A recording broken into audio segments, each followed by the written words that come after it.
నాయకురాలు వీర మహిళ సుజాత గారు కూడా జాయిన్ అయ్యారు. నమస్తే అండి సుజాత గారు, శుభాకాంక్షలు.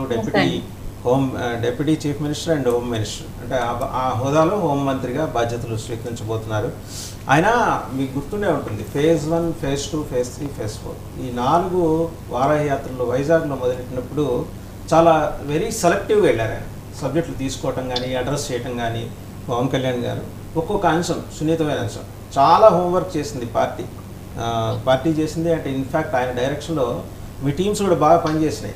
ల్యాండ్ కావచ్చు, శాండ్ కావచ్చు, మైనింగ్ కావచ్చు, ఇంకా ఇతరత్ర వీటన్నింటి మీద చేస్తూ రౌడీ షీటర్ల మీద ట్యాక్స్ వేస్తాం.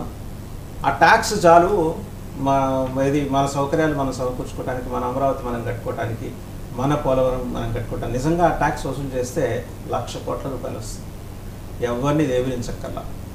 ఈ సో కమిటెడ్. ఆ రోజు ఆయన మాట్లాడినప్పుడు వైజాగ్లో సిటీలో మాట్లాడారు, గాజువాకలో కూడా మాట్లాడారు ఆయన వారాహి యాత్రలో. సో మరి హోంమంత్రి అంటే చాలా కీలకమైన బాధ్యతలు. రెండో అంశం దాంట్లో ఆయన ప్రధానంగా ప్రస్తావించింది 33,000 మంది ఆడపిల్లలు, మహిళలు అన్వేషణ వారు అదృష్టం. ఆయన ఏమి ఆషామాషిగానో తమాషాగానో చెప్పలా. ఆయన దగ్గర డేటా పెట్టుకొని మాట్లాడారు, ఎన్సీఆర్బీ డేటా పెట్టుకొని. సో అవన్నీ హోంమంత్రిగా ఆయన అడ్రస్ చేసే అంశాల్లో తొలి ప్రాధాన్యాలుగా ఉండబోతున్నాయని మనం అనుకోవచ్చా? నమస్తే సార్. ముందుగా వాసుదేవన్ గారు, మీకు అలాగే 99 వీక్షకులకి, ఛానల్లో ఉన్న తోటి పెద్దలందరికీ నమస్కారం అండి. అంటే పవన్ కళ్యాణ్ గారు వారాహి యాత్ర మొదలు పెట్టినప్పుడు ఏ నియోజకవర్గంకి వెళ్తారో అక్కడ జరుగుతున్న ప్రభుత్వం చేస్తున్న అక్రమాలు, అవినీతి గురించి ఆయన పూర్తి ఆధారాలతోటి డేటా తీసుకునే అక్కడ మాట్లాడడం జరిగింది.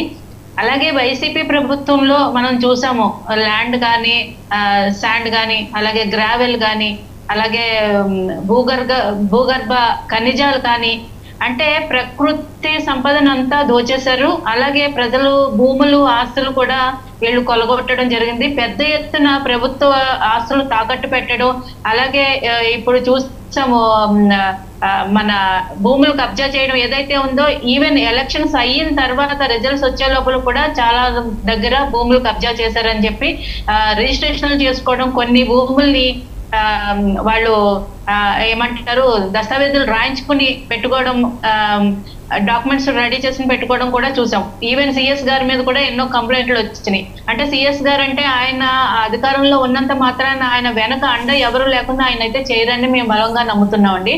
ఆయన వెనక ఉన్న పెద్ద వ్యక్తులే ఈ భూదందాలు నడిపించారని మొదటి నుంచి వైసీపీ మీద వస్తున్న ప్రధాన ఆరోపణలు భూ కబ్జాలండి. కొన్ని వందల ఎకరాలు అసైన్డ్ భూములు కానీ, జరాయితీ భూములు కానీ ఎన్నో కొట్టేశారని ఎన్నో ఆరోపణలు ఉన్నాయి. అంటే అన్నారు, ఇప్పుడు ఈ వైసీపీ ప్రభుత్వం పోయిన తర్వాత ఎన్డీఏ కూటమి ఎన్నో పథకాలకి ఎన్నో హామీలు ఇచ్చింది, ఇప్పుడు ఎలా నెరవేరుస్తారు ఈ అప్పుల్లో ఉన్న ప్రభుత్వం అన్నారు. అంటే శతకోటి దరిద్రాలకి అనంత కోటి ఉపాయాలు ఉన్నట్టు మా దగ్గర ఖచ్చితంగా ఆ హామీలు నెరవేర్చడానికి, ప్యారలల్ గా ప్రభుత్వాన్ని అభివృద్ధి పదంలో తీసుకెళ్ళడానికి కూడా మా దగ్గర. సుజాత గారు నేను ఇంకా అప్పుల దాకా రాలేదండి, సమస్యల దగ్గర ఆగా, అప్పుల దాకా రాలా.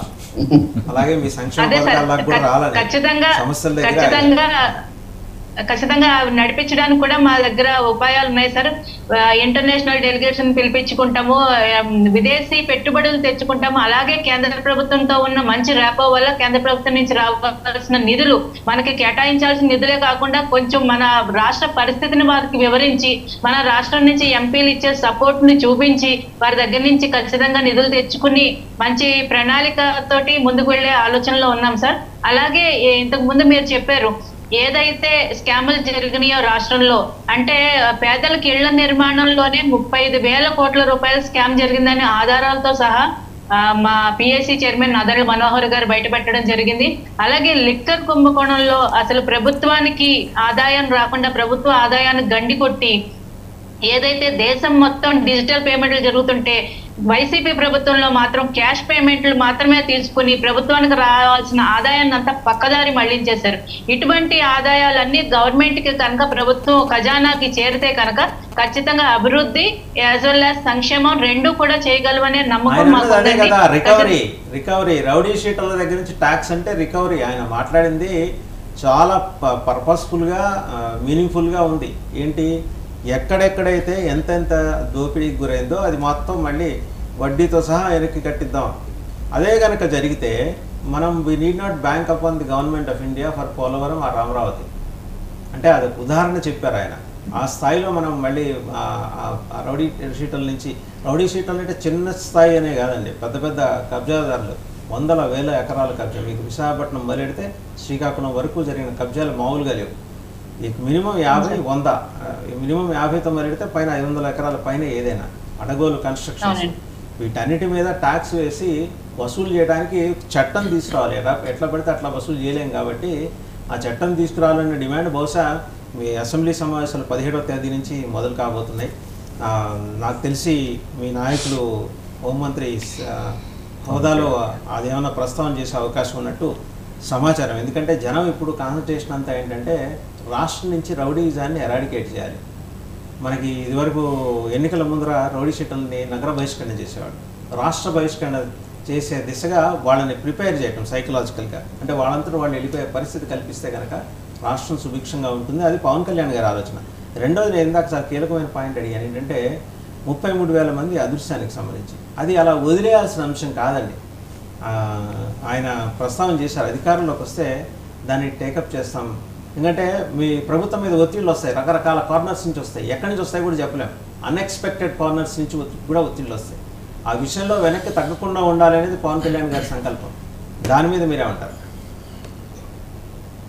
అదే సార్, పవన్ కళ్యాణ్ గారు అంటే మన రాష్ట్రంలో కొత్తగా సంపద సృష్టించాల్సిన అవసరం లేదండి. ఏదైతే ఎవరైతే కబ్జాలు చేసేసారో, ఎవరైతే ప్రభుత్వ ఆస్తులు మింగేశారో అవన్నీ తిరిగి కక్కించగలిగితే చాలు సార్. కొత్తగా సంపద సృష్టించే అవసరం లేదు. ఆంధ్రప్రదేశ్ కి సహజంగా ఉన్న సహజ వనరులు ఏవైతే ఉన్నాయో అలాగే మ్యాన్ పవర్ కి అయితే మనకు దగ్గర కొదవే లేదు సార్. ఆ సహజ వనరుల్ని, ఈ భూమి కబ్జాలని ఏదైతే మళ్ళీ వాళ్ళ దగ్గర నుంచి లాక్కుని ప్రభుత్వ ఖజానా నింపగలిగామంటే రాష్ట్రానికి అదే పెద్ద పెట్టుబడి. అలాగే స్కిల్ ఉన్న మన యువత ఉన్నారు కాబట్టి ఈ రెండింటితో ఖచ్చితంగా రాష్ట్రాన్ని ముందుకు తీసుకెళ్ళొచ్చు సార్. అలాగే రౌడీ షీటర్ల మీద ఖచ్చితంగా ఉక్కుపాదం మోపి ఒకవేళ వాళ్ళు మారిన పరిస్థితులు ఉంటే వాళ్ళని రాష్ట్ర బహిష్కరణ చేసి, ఒకవేళ వాళ్ళు కనుక వాళ్ళు ఫ్రీజ్ అయినట్టుందండి టెక్నికల్గా. మళ్ళీ మీ దగ్గరికి వస్తాం. పద్మ గారు, అంటే రెండు చాలా కీలకమైన అంశాలండి ఆయన